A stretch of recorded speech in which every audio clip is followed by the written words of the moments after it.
Muito bem. Redefinir, realinhar e reconhecer.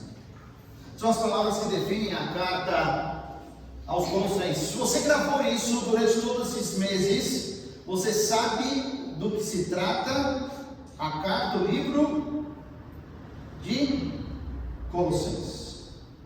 O principal tema nós sabemos que é sobre Jesus Cristo. Quem Ele é, o que Ele fez e como Ele muda a vida das pessoas. E hoje, nesse último sermão, o apóstolo Paulo termina falando sobre mais um aspecto da vida cristã, que é o ministério, que é o serviço ao nosso Deus, que é a vida da igreja, a vida com os irmãos. Vale sempre a pena lembrar que quando nós vamos para os escritos do apóstolo Paulo, nós encontramos mais de 100 citações de nomes de pessoas, alguns genericamente, mas a maioria. Se você for ler Atos e fizer uma leitura cuidadosa, você vai ver Paulo citando muita gente.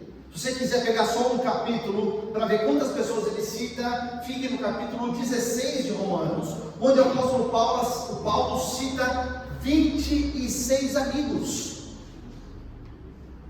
Essa parte final claramente nos mostra que a vida cristã não é uma vida solitária. A vida cristã, ela é feita de 3 coisas, e nós já estamos na terceira, a vida de amigos. E que dor no coração foi compartilhar o vídeo com muitas pessoas e fiz aquela pergunta provocativa: você tem amigos de verdade? E muitas pessoas, muitos adultos falaram: eu não tenho amigos, pastor.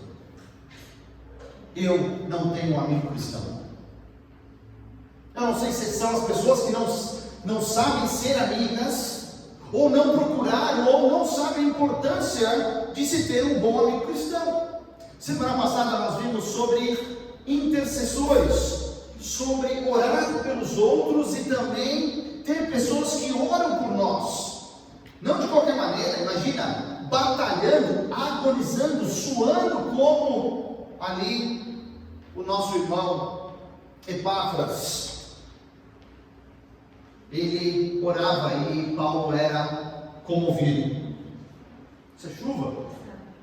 Bênção de Deus. Muito bom. É bom lembrar também que a parte final daquelas cartas não eram simplesmente coisas sociais. Mas, queridos, lembra que a dificuldade de conseguir um papel, a dificuldade de se conseguir a tinta, a dificuldade de se conseguir que essa carta chegasse ao seu destinatário fazia daquela carta algo muito precioso, não é verdade? Não sei se você percebeu, não sei se você atualizou o seu WhatsApp. Agora, graças a Deus, tem a opção de você editar a mensagem. Já percebeu isso? Porque o que a gente manda de mensagem com erro não é brincadeira, não é verdade? Faltou um ponto de interrogação. Aí a pessoa está esperando uma resposta, mas não mandou o ponto de interrogação. Já aconteceu com você? Isso aqui é afirmação e ponto de interrogação. E aí agora tem esse recurso de você poder editar de maneira rápida para a comunicação ficar mais fácil. Mas queridos, imagina aquele tempo, 2 anos atrás. Você tinha que escrever e pensar bem. Então essa parte final não é algo somente casual, normal, mas mostrava toda a preocupação do coração do pastor, do apóstolo Paulo, com os seus amigos, como estava a vida espiritual deles, como estava o andamento deles. Por isso que essa parte final fala sobre a vida cristã, a nossa caminhada. E queridos, essa é a parte mais longa, normalmente, da vida do cristão, certo? O dia que Deus te chamou, o dia que você entregou a sua vida a Jesus Cristo, talvez já foi há 40, 50, se Deus te der o privilégio, 60 anos. Ou seja, você está nessa caminhada na vida cristã há todo esse tempo. Olha os nossos juniores aí. Quantos anos Deus vai dar para vocês? talvez 80, né? Expectativa de vida, vão ser 70 anos de vida cristã. Então nós estamos falando de algo muito importante. E esses 3 toques do Espírito Santo, esses 3 toques finais, onde falam sobre os amigos, sobre aquelas pessoas que oram por nós e por quem nós oramos, os intercessores, e hoje chega a parte do ministério. Como é o ministério? Então peço que você abra sua Bíblia ali nos versículos finais, a partir da segunda parte do versículo 14 até o versículo 18. Colossenses 4, da segunda parte do versículo 14 até o versículo 18.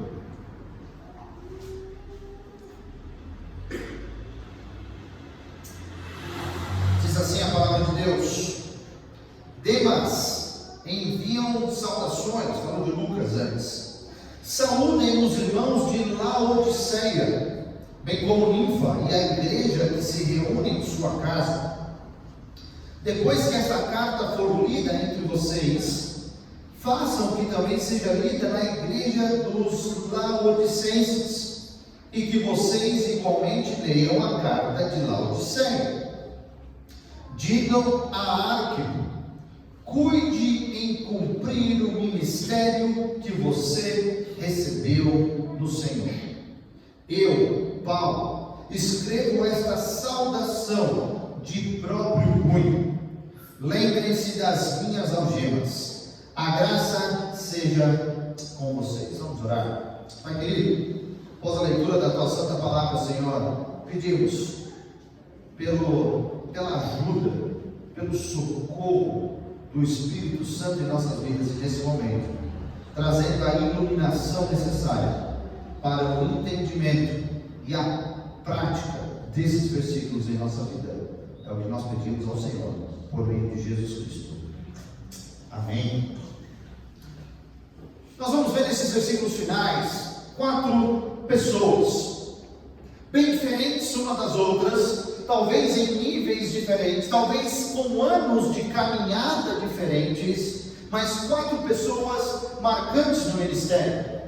Marcantes no ministério do próprio apóstolo Paulo, marcantes na igreja ali de Colossos. E a primeira nós já vemos na segunda parte do versículo 14, é um fulano chamado Demas.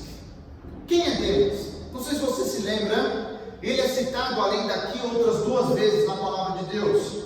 Ele é citado em Filemon, versículo 24, não tem capítulo, é um capítulo só.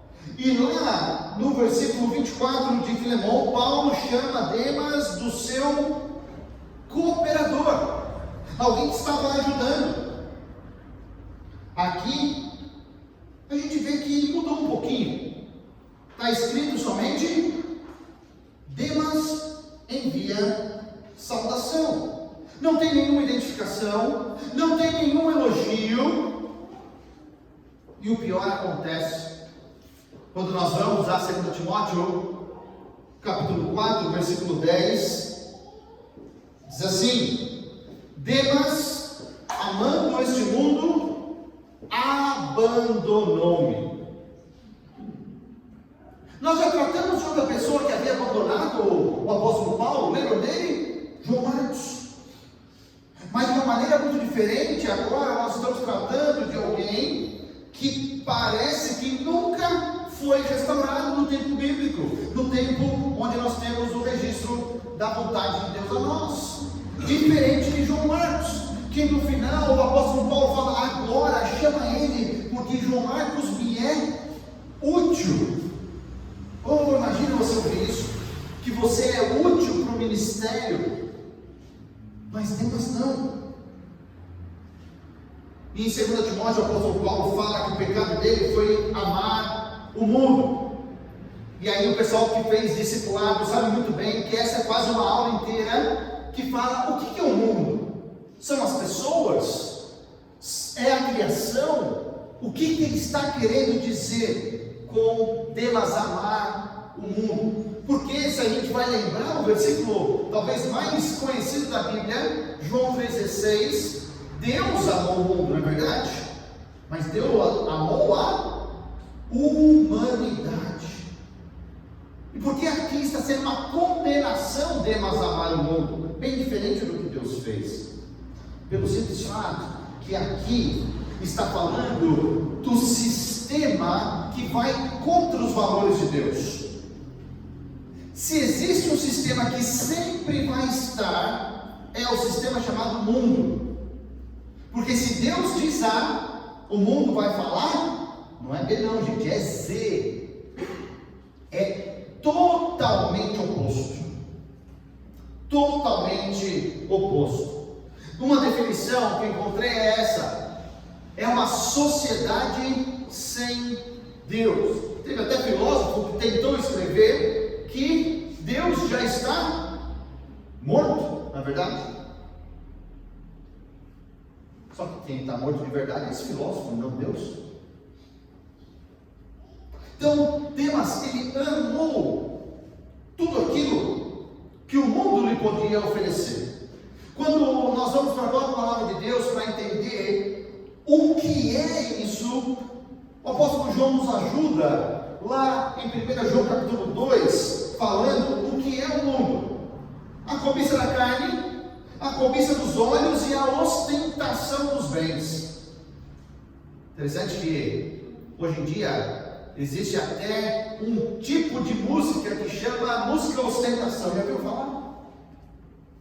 E isso faz parte do sistema do mundo. Nós não sabemos em qual desses três temas caiu. Não sabemos qual foi a armadilha, qual foi o pecado em si. Mas ele se desviou, ele abandonou. E algo que me chama a atenção é que é muito fácil manter uma aparência religiosa. Eu vou nas coisas da igreja, eu vou religiosamente. Eu vou na outra coisa. Se me perguntam, eu sou da igreja batista, mas isso não entrou no seu coração. Eu continuo vivendo do jeito que eu quero. Eu continuo dando espetáculos do jeito que eu quero. Eu continuo fazendo da minha vida, da minha profissão, da minha família, do jeito que eu quero. A gente já falou que uma das grandes bases do testemunho cristão é a coerência entre aquilo que eu creio e aquilo que eu faço. Pois é, só que essa atitude prejudicou o bom nome do Evangelho. Porque de fato, queridos, quando abre inscrições para o radical, a gente acha que vai acabar, né? Nossa, vai ser rapidinho. Não, é suado para completar as vagas. Abre as vagas do nosso seminário lá em Belo Horizonte, de graça, hoje em dia, para as igrejas cooperantes. Suado para completar as vagas, gente. Talvez a nossa expectativa seja errada. Porque se o próprio Jesus Cristo disse que era para olhar, ver que estava pronto, mas era para orar pedindo o quê? Trabalhadores. Porque a colheita não era de café não, tá, gente? Já estava pronta. Estava faltando trabalhadores. Estava faltando gente que pegava na massa. E o pior aqui, nós temos alguém que foi, mas abandonou. Traiu poucos. Tudo bem, nós entendemos. Mas sabe quem foi o mais prejudicado em tudo isso? Foi ele mesmo. Ele mesmo. Porque ele desperdiçou a sua salvação, a sua vida em coisas passageiras, em coisas que não dá para pegar, em coisas que não são eternas. Desperdiçou. 1 João capítulo 2, versículo 17 diz: aquele que faz a vontade de Deus permanece para sempre. Ajuntem tesouros onde nem a traça, nem a ferrugem onde ladrões não escavam em roubo. Pois é. Foi isso que aconteceu com Deus. E acontece isso no ministério. Pessoas que vão junto, mas elas são seduzidas. E no meio do caminho, elas simplesmente abandonam o barco e vão para uma outra direção. Versículos 15 e 16, nós temos a segunda pessoa, ninfa. Pastor, é a ninfa ou o ninfo? Não sabemos de fato. Na parte ali do substantivo masculino ou feminino, neutro da língua grega, que é uma delícia estudar isso aí, nós temos dificuldade de classificar se era um ou se outro. Tudo bem, isso parece não fazer diferença nesse fato. Mas sabe o que é interessante? Olha o que diz os versículos.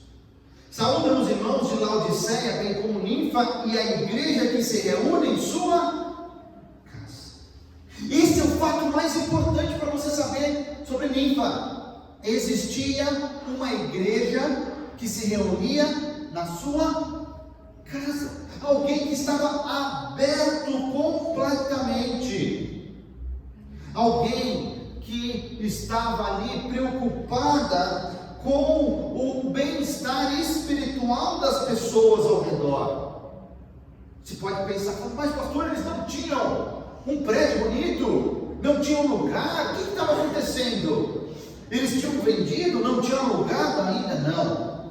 A gente está muito acostumado com essas quatro paredes, talvez até demais, e a gente esquece que por mais de 300 anos, ou até mais, as igrejas se reuniam nas casas. As igrejas iam para os lares, seja pequeno, grande, e por muitas vezes nem nos lares, iam para os lares dos mortos, nas catacumbas, nos lugares mais podres, fedidos, úmidos das cidades, para não serem encontrados. A gente está num lugar lindo, arejado, iluminação perfeita para a gente prestar atenção, e a gente escolhe não vir.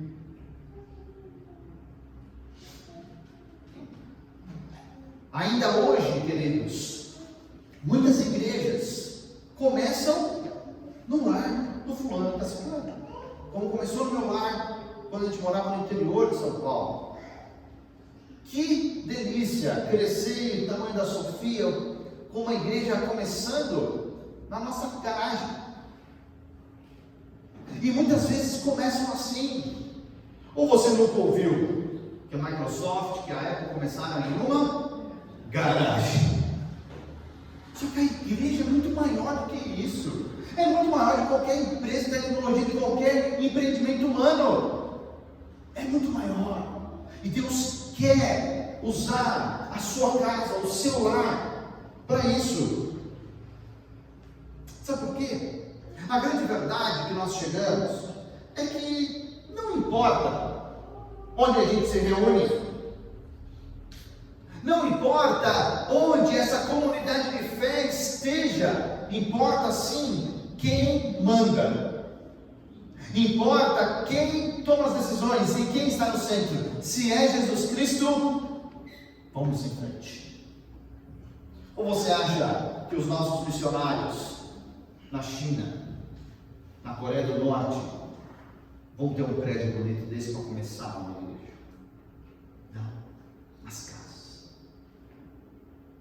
Amigo meu no Marrocos, a igreja é a casa dele. Ele teve que procurar uma casa com a maior sala possível. Por quê? Porque ele queria ter uma grande sala. Não, porque aqui vai ser uma igreja.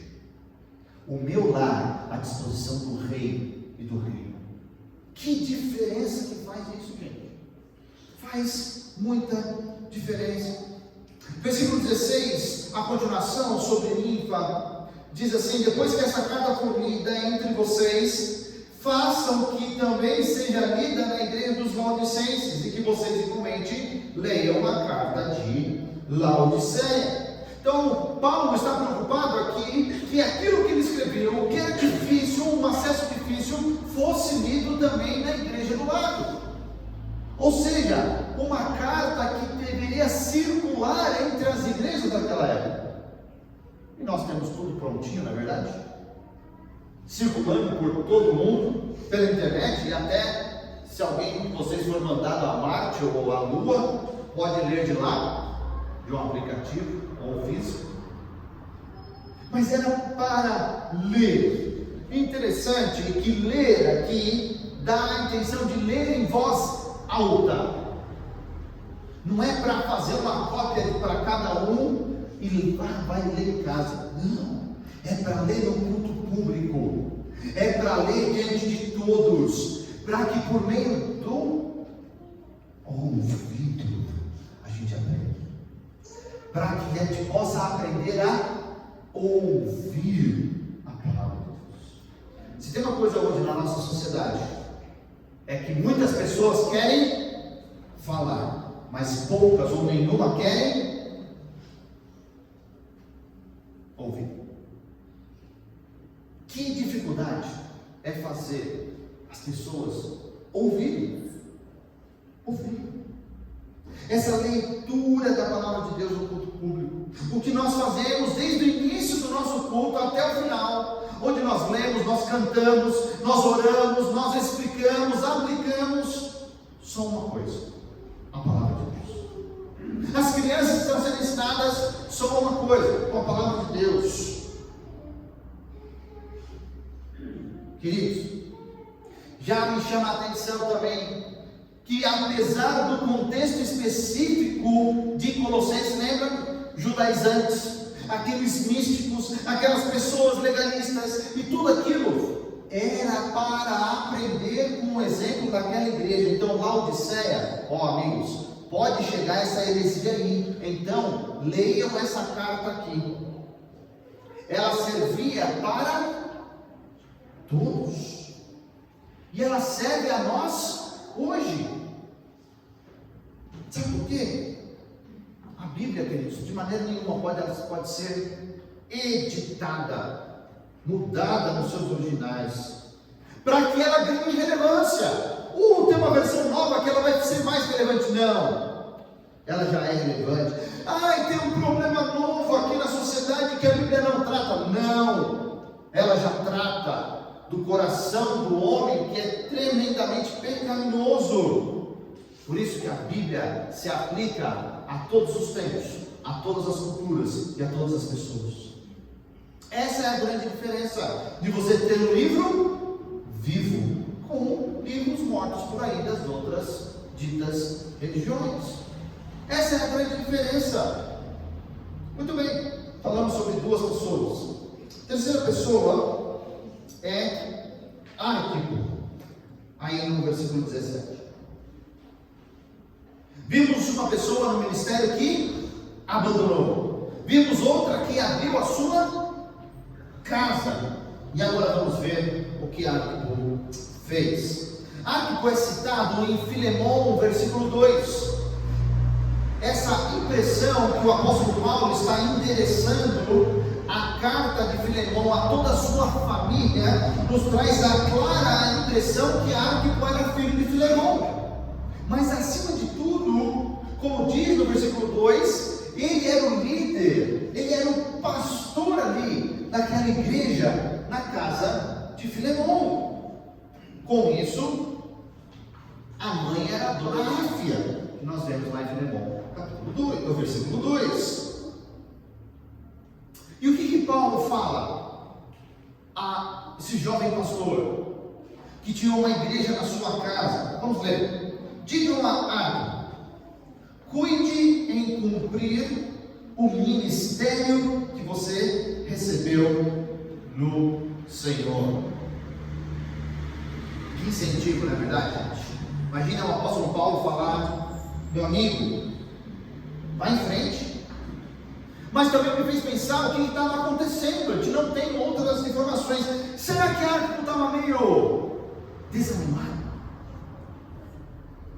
Será que aqueles mestres gnósticos falando que o corpo era ruim, mas a alma era boa, então eu posso fazer o que eu quiser com o meu corpo, e a alma vai ser salva de qualquer jeito. Tinha chego lá na cidade deles, já tinha invadido a igreja, e esse pessoal é extremamente barulhento, esse é um grupinho pequeno, mas barulhento, e ele não sabia como lidar com essas pessoas. Nós não sabemos, mas uma coisa que o apóstolo deixa claro e ficar claro no seu coração é que pastores de igrejas locais enfrentam muitos problemas e carregam muitos fardos. Por isso que pastores de igrejas locais precisam com muita frequência de palavra de estímulo, de oração, de avanço, de apoio, de ajuda. Paulo tem que lembrar aquele irmão nosso, aquele pastor, que o ministério que Deus tinha era um presente. E o presente não era de ninguém. Talvez, pensa num presente que você gostaria de ganhar. Dependendo da idade é uma coisa, né? Tem gente que já vai pensar em um carro, em alguma coisa. Agora, pergunta para as crianças. É uma coisa muito material, muito básica, é uma coisa muito... Não o celular, né? Eu sei, essas coisas, joguinhos aí. Mas a coisa mais preciosa que Paulo fala para aquele ministro chamado por Deus, convocado por Deus, era o seu ministério. Foi dado pelo próprio Deus e por ninguém mais.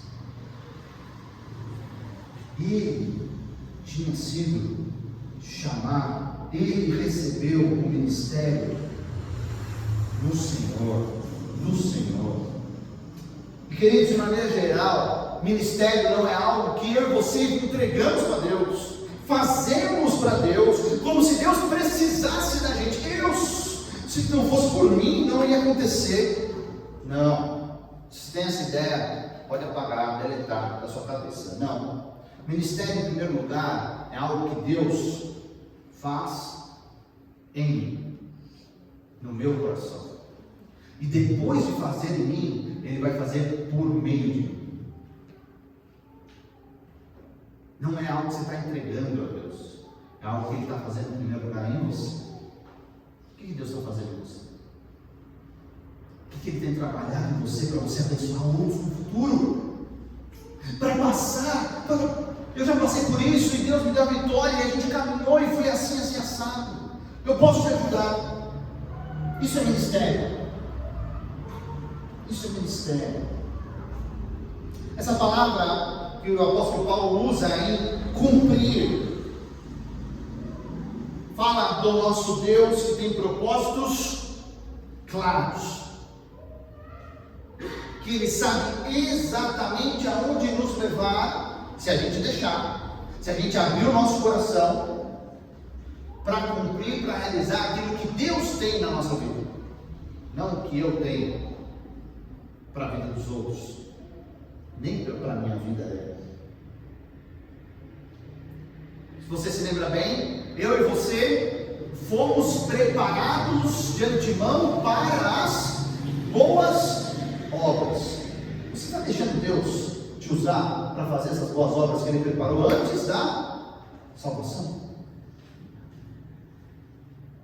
Porque a gente gosta muito dos versículos anteriores, porque pela graça nós somos salvos. Mas somos salvos para quê? Para fazer essas boas obras que Ele preparou de antemão para nós. Para isso. Nós só somos capazes de cumprir o ministério porque, em primeiro lugar, Deus mexeu aqui dentro com a gente. Nós somos aperfeiçoados em Cristo Jesus, em ninguém mais. Ele tratou conosco, Ele tratou com você. Você sabe bem onde você deu trabalho para Deus, na verdade?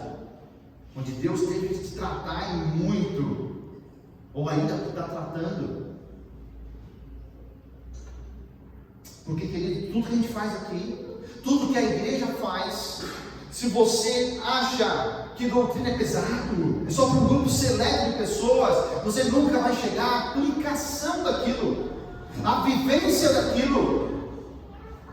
você vai ficar num nível totalmente superficial. E o nível superficial é gostoso, é raso, é fácil.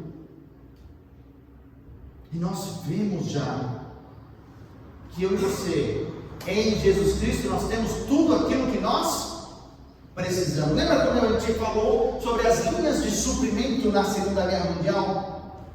Que quando não chegavam os mantimentos ali para os soldados, eles ficavam com muito temor, porque o outro lado estava mais forte, tinha balas, tinham toda a armação, e eles agora não tinham nada. Mas eu e você já temos tudo do que a gente precisa. E o que falta? Usar disso para viver a vida que Deus planejou para nós. Por fim, mas não menos importante, versículo 18, nós temos quem? Depois de um abandonador, depois de uma pessoa que abriu a sua casa, depois de um pastor, um ministro fiel que recebeu o ministério, nós temos quem? O apóstolo Paulo. Versículo 18 diz assim: eu, Paulo, escrevo esta saudação de próprio punho. Lembre-se das minhas algemas. A graça seja com vocês. Se você não sabe ou não sabia, o apóstolo Paulo tinha o costume de ditar as suas cartas a um secretário, a uma pessoa que iria ali compilar. E no final ele escrevia, assinava de próprio punho, com a sua própria mão. E sempre colocava alguma frase sobre a graça, para tirar de vez do meio de onde ele cresceu, como um fariseu, a lei, o legalismo do meio da igreja. E você vê que a frase final diz que a graça seja com todos vocês, irmãos em Cristo, da igreja de Colossenses, Guaxupé, do mundo inteiro. Essa é a assinatura. Mas o que mais me chama a atenção aí é essa frase do meio. Por que eles tinham que lembrar que o apóstolo Paulo estava preso? Porque é uma citação no último versículo, no último suspiro dessa carta, que ele continuava preso. Por quê? Para manter viva a memória que aquelas algemas que ele usava eram pelo amor que o apóstolo Paulo tinha pelas vidas perdidas, e principalmente pelos gentios que ele foi chamado. Ele era um prisioneiro de Cristo Jesus, não era o Império Romano que prendia, com aquela guarda super especialista, os pretorianos ali ao redor dele. Não era o Império Romano. Ele era um prisioneiro do Senhor dos Senhores, do Rei dos Reis, de Jesus Cristo. Aquelas algemas nas mãos, talvez nos pés do apóstolo Paulo, era o resultado da sua obediência e da sua disposição de pagar o preço. Eu e você estamos dispostos a pagar o preço? Meu pastor de juventude sempre falava que orava para que viesse uma perseguição sobre a igreja no Brasil, que ia dar uma peneirada para ver quem era de verdade ou quem estava brincando com a fé, com a religião. Que parece muito fácil. E a cada dia a gente continua a ouvir artistas, pessoas famosas, e agora, famosos youtubers se convertendo, que seja fato isso, não tem problema nenhum, mas a vida deles não muda. Algumas não mudam. E a nossa disposição, quando o bicho pegar, ficar difícil, sermos proibidos de falar certos temas, como tem acontecido. Um pastor, na sua plena liberdade, dentro da sua comunidade de fé, está sendo processado porque pregou a Bíblia. Chegou, gente, esse é o nosso tempo. Chegou. Está sendo processado por pregar a palavra de Deus. Você está disposto a pagar todo o preço? Talvez perder a sua liberdade. O mais importante não é a liberdade, gente. Porque a mensagem que nós temos, ela é muito maior do que a nossa liberdade. Está disposto a morrer pela palavra de Deus? Aí é a vida, não é mais só a liberdade. Como último sermão dessa série de mensagens, algumas coisas que eu queria lembrá-los.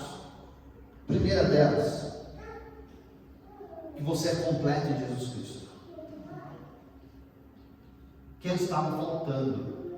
Que todas as pessoas que ainda não entregaram a sua vida a Jesus Cristo ainda está faltando. Mas você não precisa de mais nada além de Jesus Cristo. Segunda frase é em decorrência dessa primeira. Devemos ter cuidado com qualquer ensinamento que promete algo a mais do que eu já tenho em Cristo. Aqui você vai destravar o conhecimento do não sei o que lá e vai te dar. Opa. Você não está falando de Jesus? Porque Jesus é suficiente. Ah, não. É Jesus mais isso. É Jesus mais aquilo. Cuidado com esses ensinamentos. É copo de água para cá, é folhinha para lá, oração no monte para cá. Tomem cuidado. Terceiro e último. Deus te preparou perfeitamente para a vida que Ele deseja que você tenha. Querido, se você crê isso de fato, que Deus já te preparou, que às vezes aquilo que acontece de ruim sou eu, como Demas, amando mais o mundo do que o reino de Deus.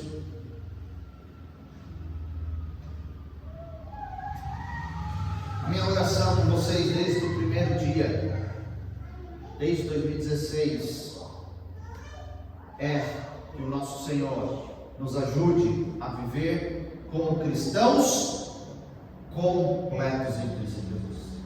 Não te falta nada. Você já tem tudo. Não tem nenhuma linha de suprimento. Vai em frente. Entrega a sua vida.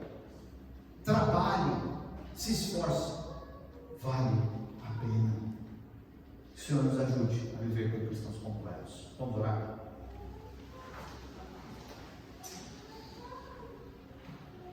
Pai querido, que de fato essa seja a nossa oração.